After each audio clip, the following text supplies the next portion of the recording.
the reason how it happened. Whenever I will interject this part about my continued education. Whenever I graduated from Incarnate Word, I went to Houston to the University of St. Thomas. And I was very well trained in high school, and it was a very desirable thing at the time to be a secretary.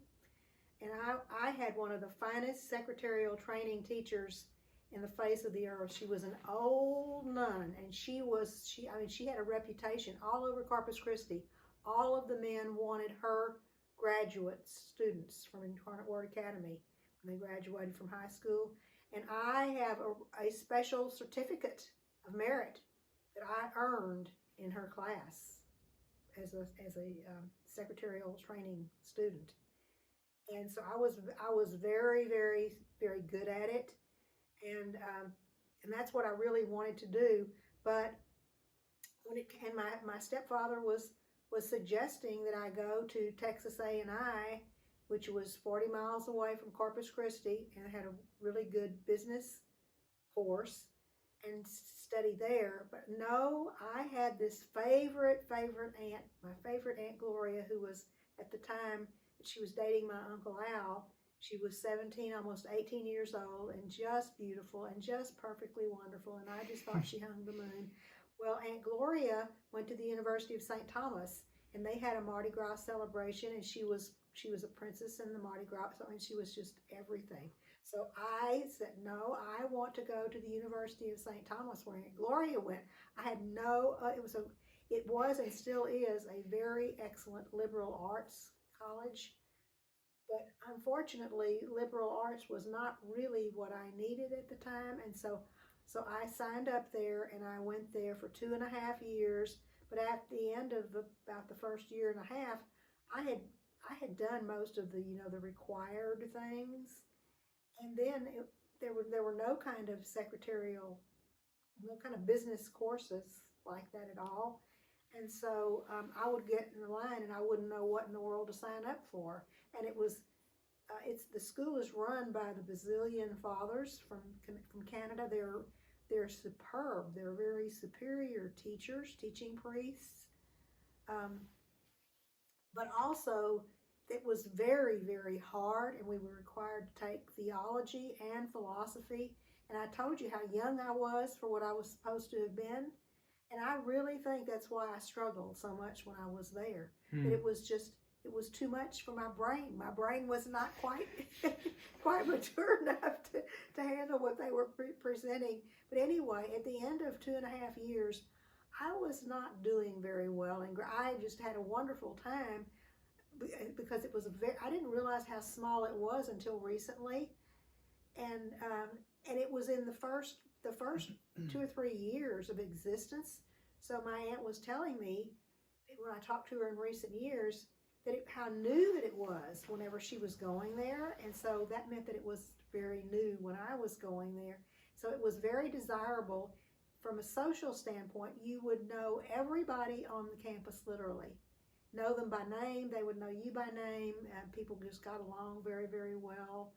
But of course, you were supposed to be there to study.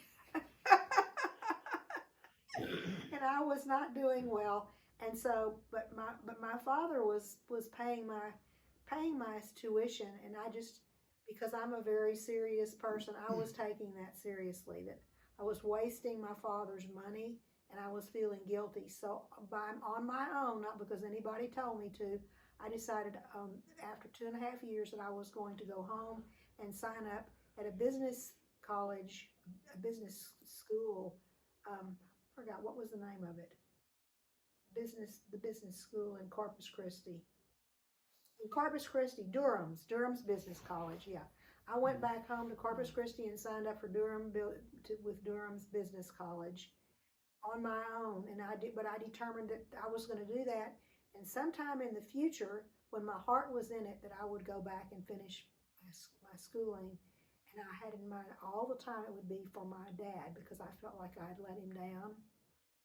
And so anyway, so the next few years went by in which I married Granddad, and had my 3 children. And Granddad was transferred to Kingsville, Texas, which was 40 miles from Corpus Christi, and also where Texas A&I University is. Well, it turned out that Texas A&I was 8 blocks from where we lived. And so that was the deal. I could not resist that opportunity. So when Aunt Annette was 1 year old, I signed up and went back to college.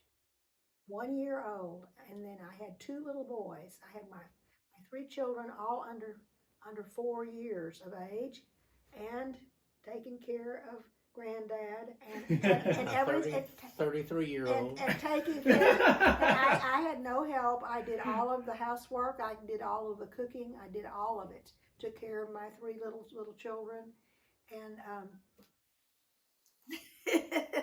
but literally 3. But anyway, and but I did start back a little at a time. I didn't try to take a full load or anything. I couldn't have done that.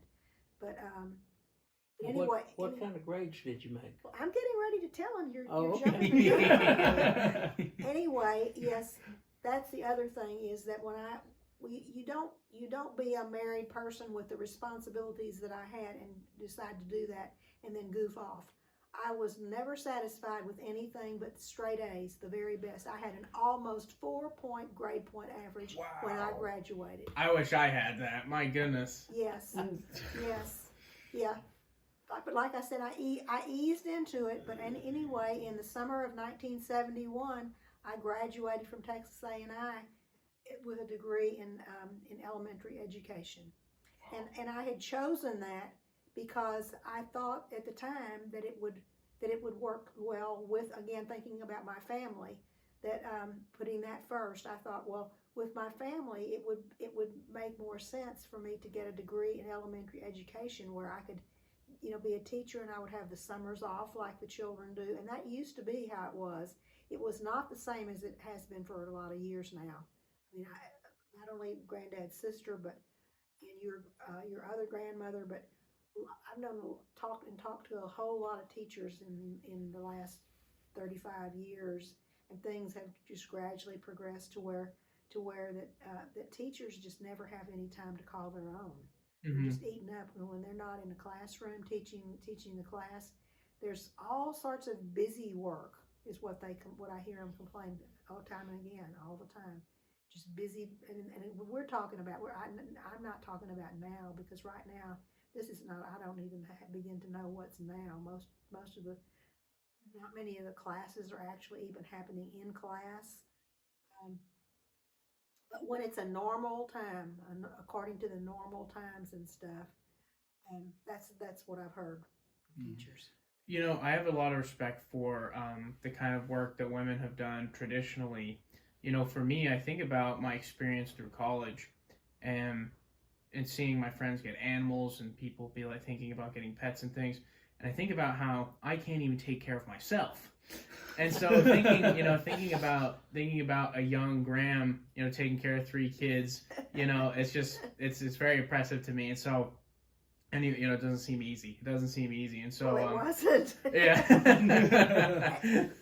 As a matter of fact, when we moved to Kingsville, Aunt Annette was 6 weeks old, and your daddy was fine at the moment, but Uncle Andy was sick with a bronchial infection, and it was really, really difficult to make that move, and Granddad and I kind of were of a different, to say the least. I had this magical number of 4 children in my mind for a reason. At the time, people would always say, "Oh, you don't want to have 3 children because the middle one is always a problem." Well, your daddy is the middle of 3, and he has never been alone one moment in his entire life at all, ever. So that didn't. But anyway, that was commonly true. That was very commonly true, and people believed it. And so I was thinking, we need to have a 4th child so we don't have a middle child. And Granddad and I were we were at odds about that. Anyway, this is an example of why a lot of times we worry about things and we become anxious about things in life and they take a different turn. Well, this is one of those. One morning when we'd been there for no more than a couple of months, I was sitting at the breakfast table with my 3 little children, and we were having a usual, very difficult time there.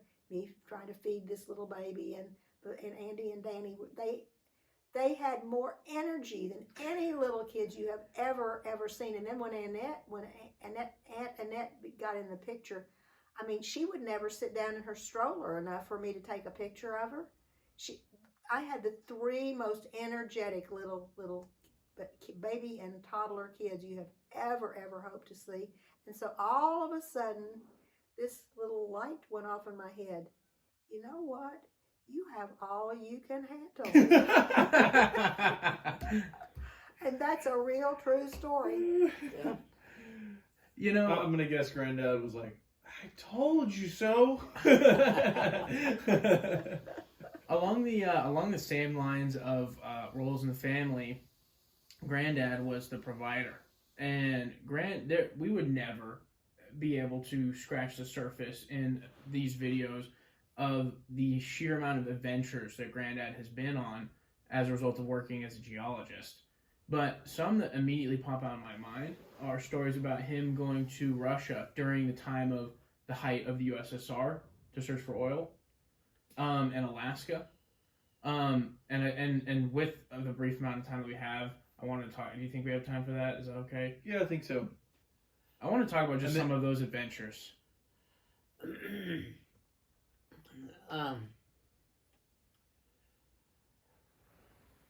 Yeah, it was most of the time very exciting.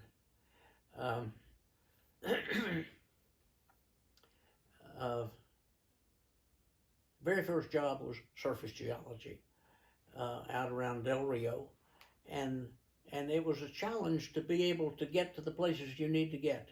We had a 4-wheel drive Jeep.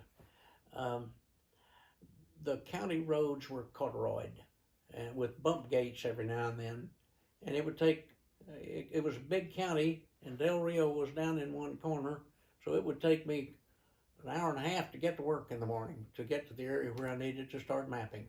And so I made a deal with ranchers to let me spend the night out on their ranch. I had a cot, and I had water, and I had beanie weenie and Spam, and I would pick out a spot by a windmill. Windmills all had those great big circular water tanks made out of stone and concrete, and I would sit there at finally when it got dark, lay down on that cot, and I had a really good strong flashlight, and I would shine that flashlight around, and I'd see all kinds of eyes. Ooh. Because when it got dusk, every raccoon in the country would come get a drink of water. I think there were bobcats, coyotes. I thought, man, when a mountain lion shows up, I'm going to go sleep in the car. But I would sit there and let the windmill sing me to sleep. So that job had that excitement.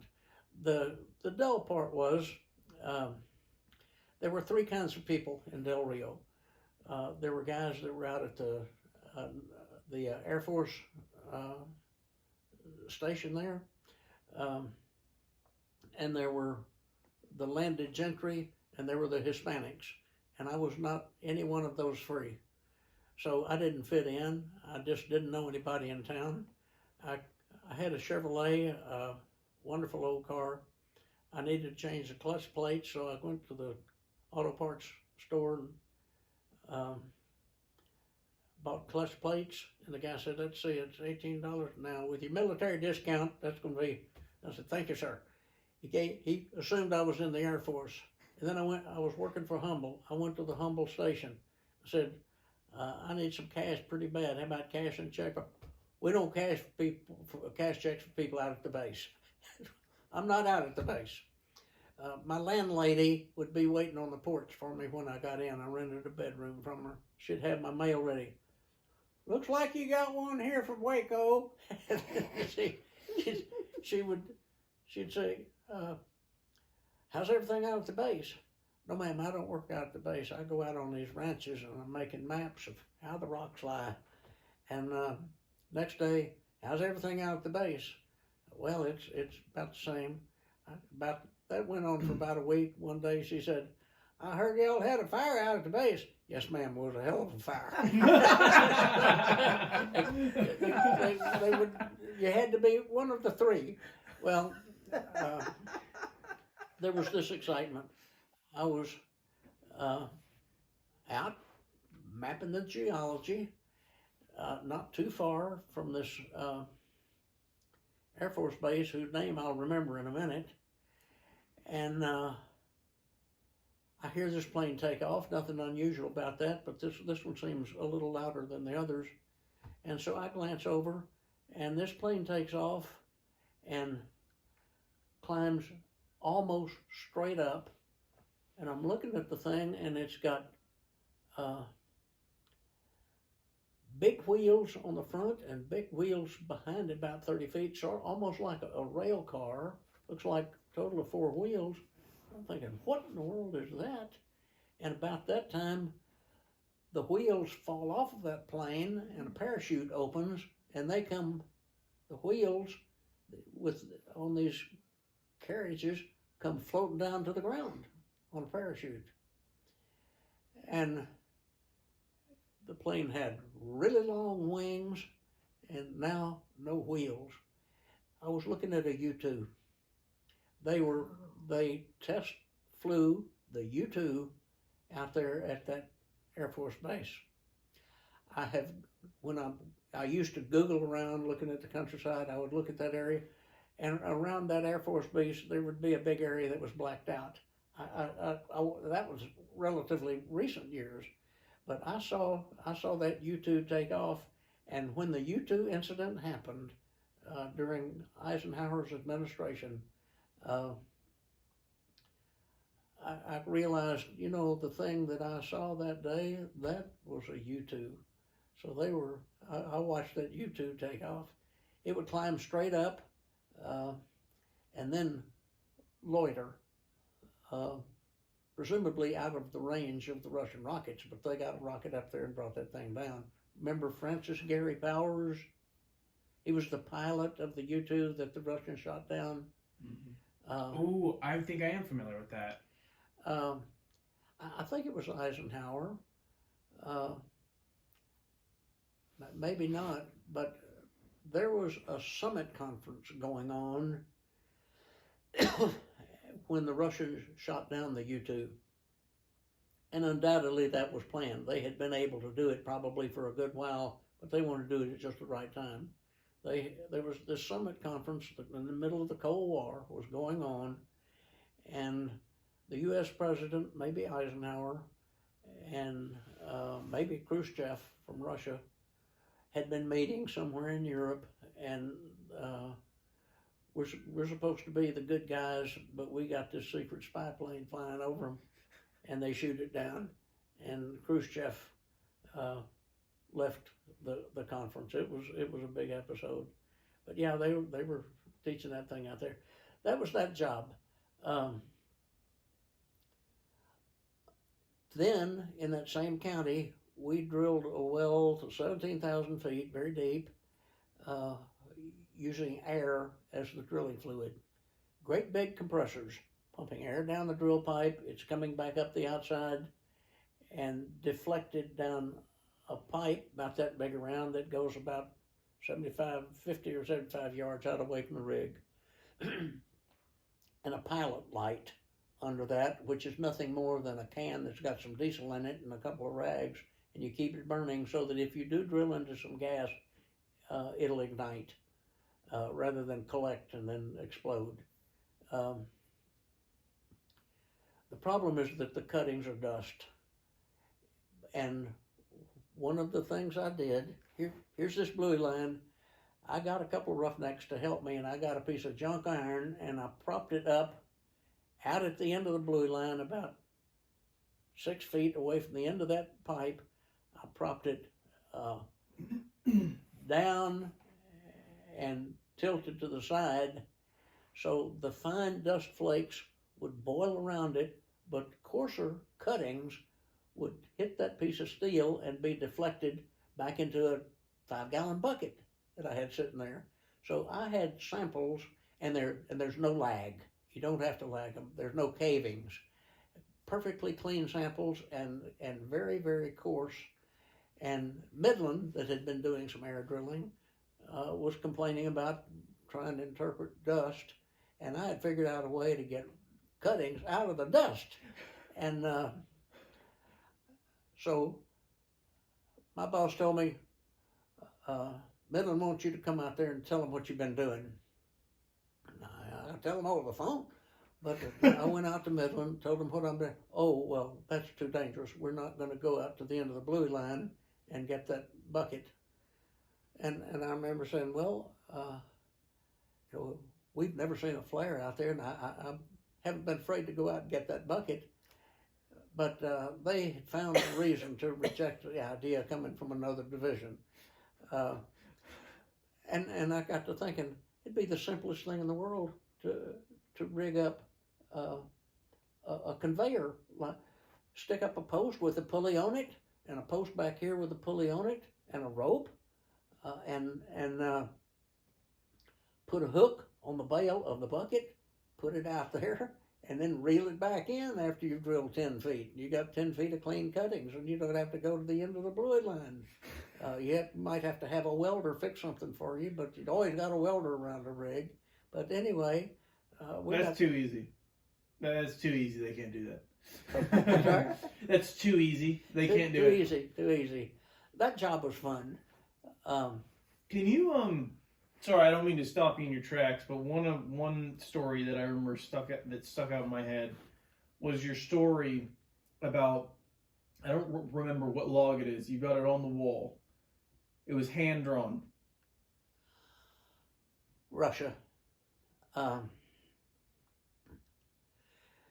That's the first chart in the Schlumberger chart book that relates to temperature and formation water salinity.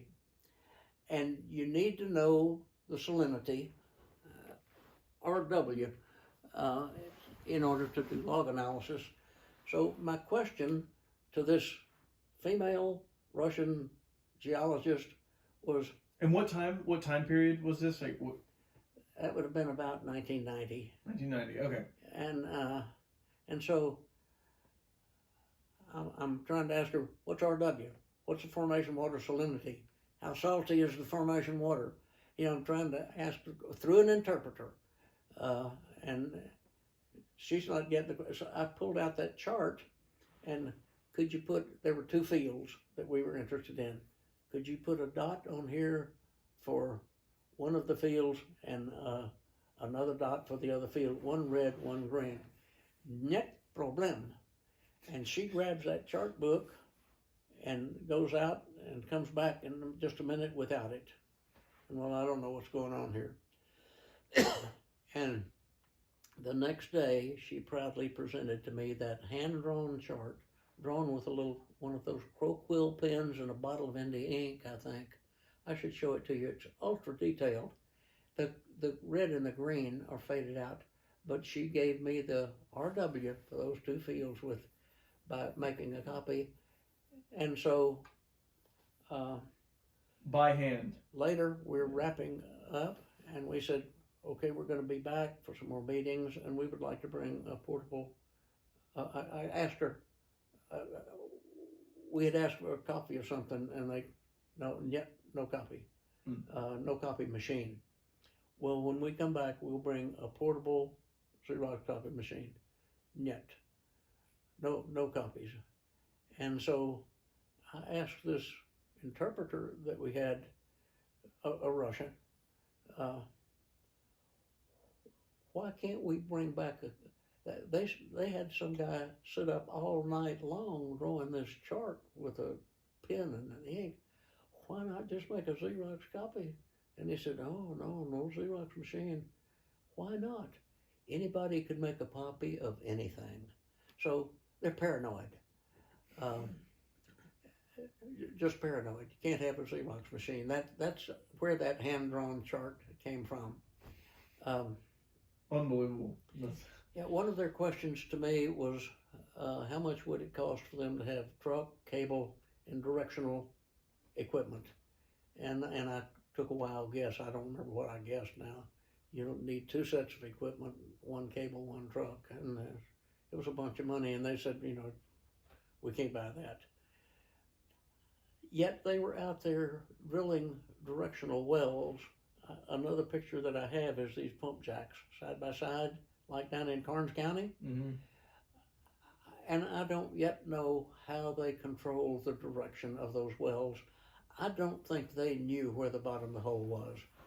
I don't think they knew. I think that they went down there and maybe whipstocked and just, it'll go somewhere and it doesn't matter, just we'll have half a dozen random holes. And doesn't really matter where they are. That's my guess. One of my favorite stories, and this was at that same spot, we are staying in a so-called roadhouse. There's 4 rooms, upstairs and downstairs. Graham?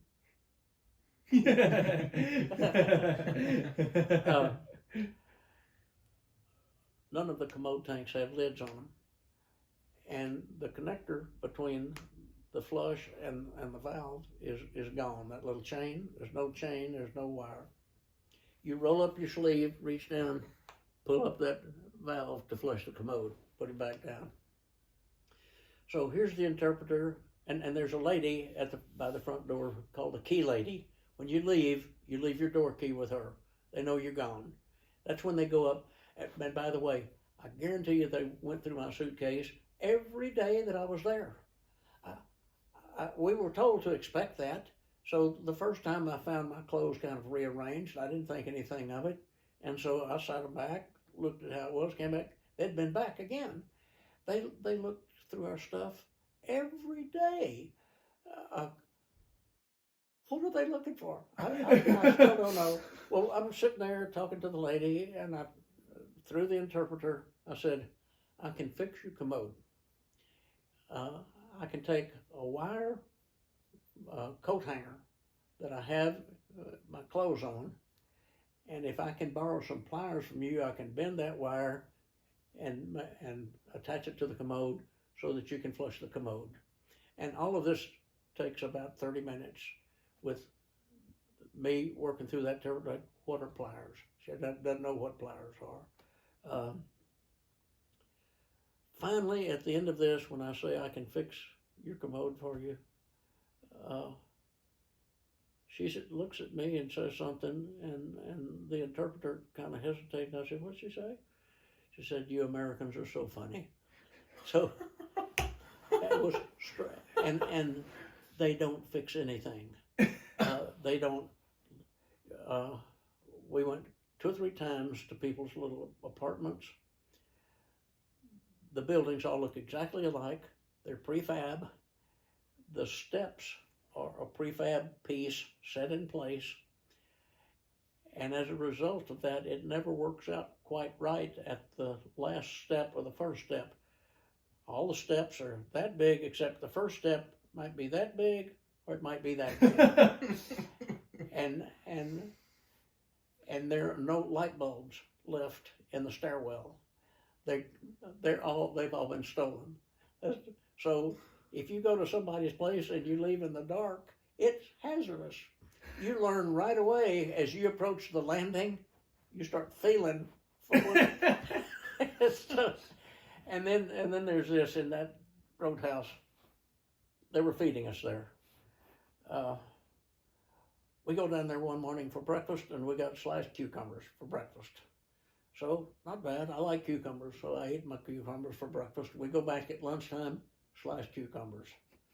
We didn't dare say anything, but we ate the cucumbers. We go back for supper, cucumbers. Oh. We had cucumbers 3 meals the next day and cucumbers for breakfast the 3rd day.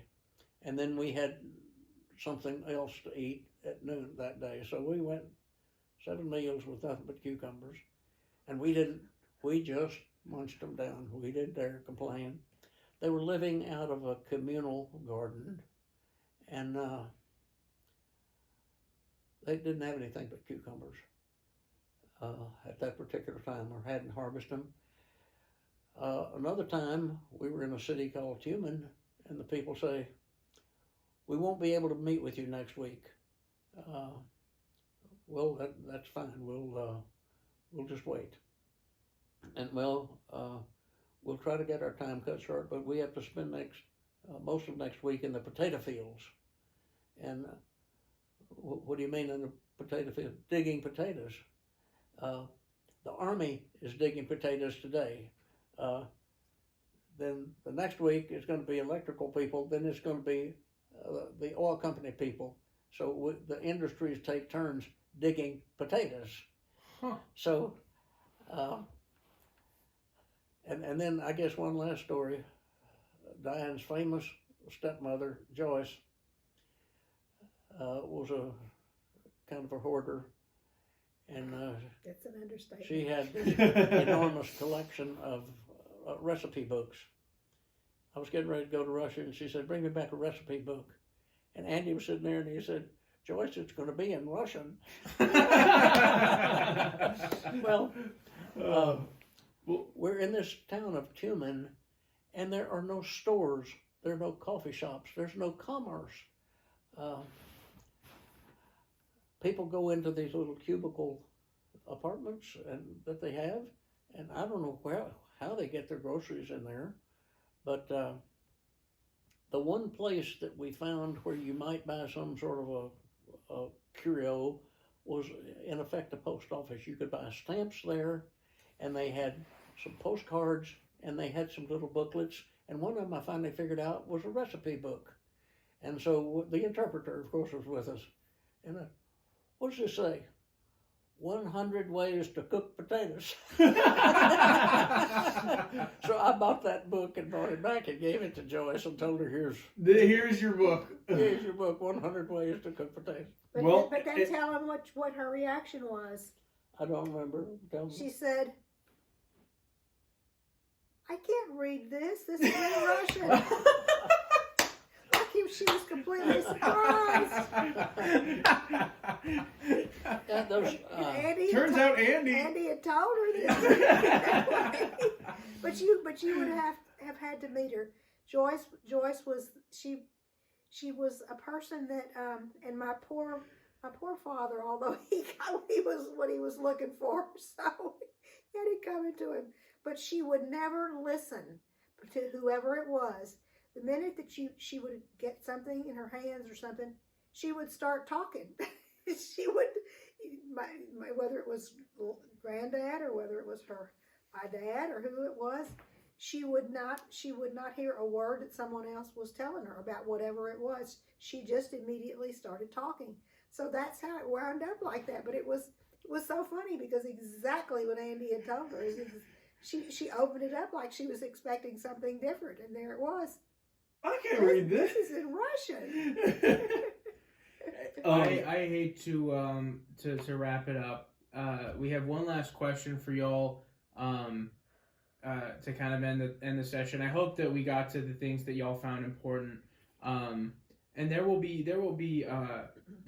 won't be the extent of Travis and I's endeavor. We're going to be talking with you guys more about stuff like this. We want to hear more about stuff like this. But as far as the video itself, I think we will cut it here. But we'll end with one last question, which I want to hear from both of you on. The question is just if you could speak to our descendants directly and give them any sort of advice, or not even advice. It can be anything. You can leave them with a story about yourself that you find important, or a sentiment about yourself, or maybe a memory, or anything. It could be advice, your philosophy, maybe about your faith, anything. Well, I think for the most part I covered mine a while ago. The other thing that I've often said, if any of the younger family members would come and ask me if there was just one word that you would say was your description of something that was the single most important thing, and I have had that figured out for years.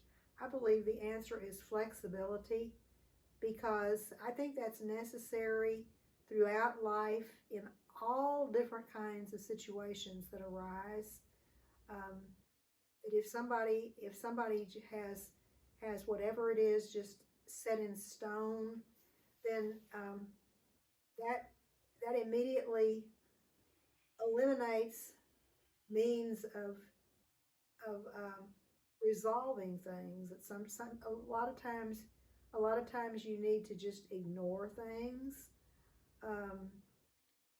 and sometimes that's not the case. There's a lot of different things that come up. But anyway, I just think I think for people to be flexible throughout life is really important.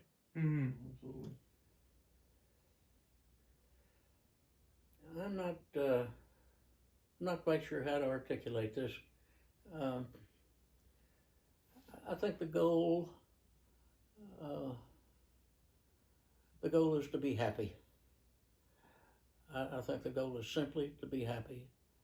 And then after that, it gets a little complicated because different things make different people happy. You need a certain amount of financial security to be happy. You certainly need a certain amount of good health in order to be happy. You need to be finding success in whatever your pursuit happens to be, and if you, whatever it might be, you need to be finding some success in it. I found success in geology. I managed to figure some stuff out, like figuring out how to get coarse cuttings when you're air drilling, making dust.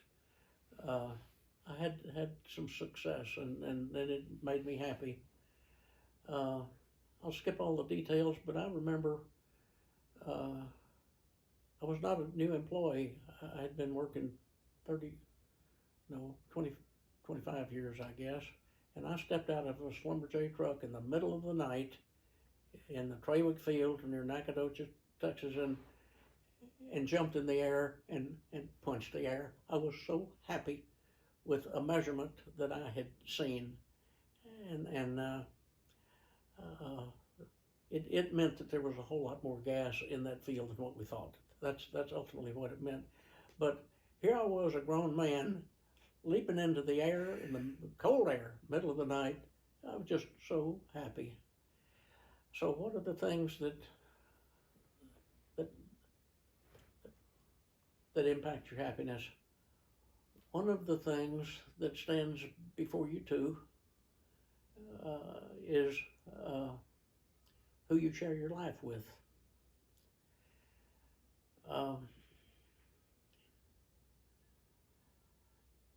Several years ago, I was getting ready to have some surgery, and Mom was with me in the room and talking to this nurse, telling her that we had been married 50-something years. This was over at Surgicare. And maybe she had just gone through a divorce or something.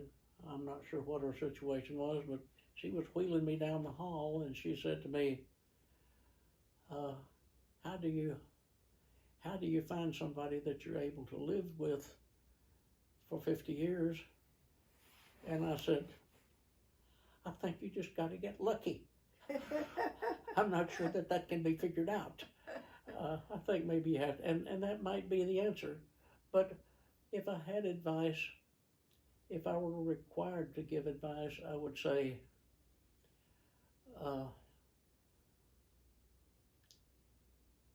set up some parameters that you think are most likely to let you have a happy relationship, sharing a life with somebody. Does that person have about the same value system that you have? Is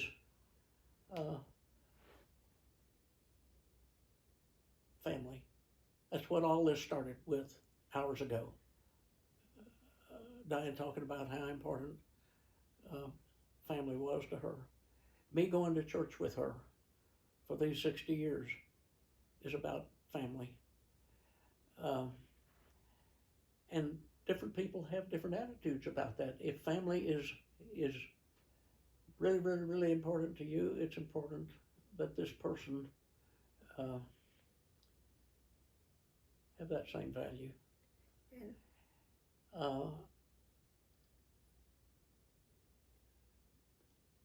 I think that you can sort of select certain traits that you're looking for and early on evaluate for those traits, and if you don't find those traits, then get out of there.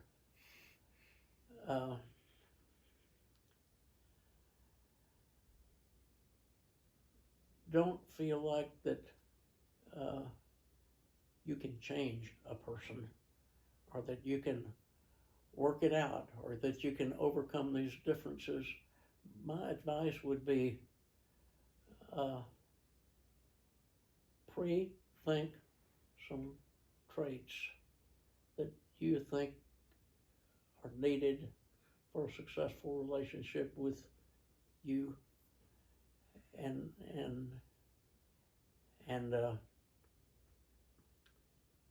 seek those in a person.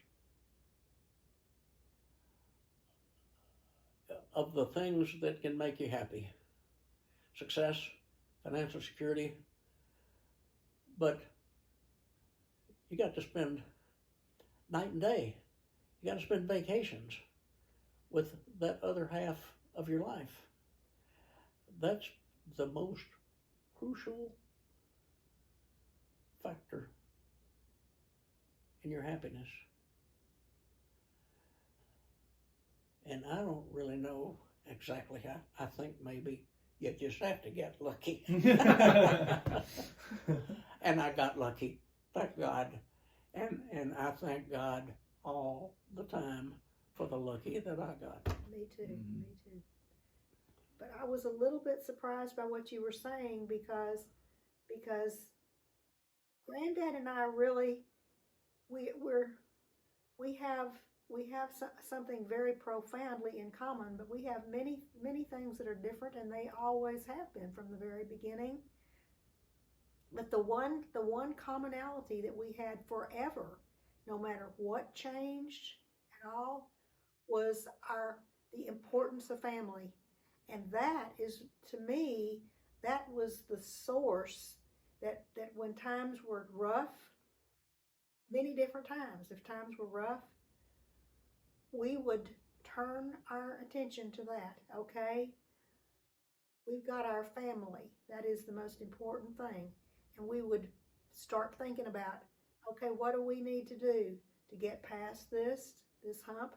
And we would dig our heels in and just grit our teeth and say, okay, we're going to do this. And we've done it. That's what I thought you were going to bring forth, but that kind of seems different than what you were saying. But anyway, we have in fact experienced that, and we have applied that, and I feel like it's greatly responsible, that and just the grace of God, because they're no matter, I think no matter who we're married to, who we choose to be that partner, things change over time. A lot of different things change, and you can't know what they're going to be. And sometimes they're things that are big, they're overwhelming, and they're very hard to get around. And sometimes we don't like the way the other person reacts to them. No matter how much we would like to, we just don't. And so it seems to me there needs to be something core of importance, and that's where, to me, the family importance has played such a big role with us. Is that's what we've done at those kinds of times, is apply the determined spirit, but always turning to God. Always seeking God's intervention, because what we cannot do, God can do, always, no matter how great and impossible it seems, God's always greater.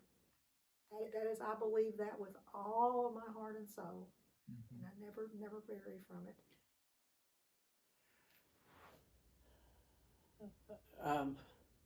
It was a little over 10 years ago in this room, we were celebrating our 50th anniversary. And I think that I was sitting over there on those bricks, and someone, and it might have been one of you two, asked me if there had been bumps in the road. And I said there were bumps, potholes, sinkholes, snowdrifts, avalanches, sand dunes. Volcanoes, don't forget Sand dunes. volcanoes. Yeah, there are bumps in the road. But if you have that cement of a common set of values, you get over those. Yes. Mhm. They do happen. Mm-hmm. A good question. I just wish I knew the answer to it. Well, thank you guys so much for doing this with us. You know what? I Well, think thank- it's well, I think it's we wonderful. thank you guys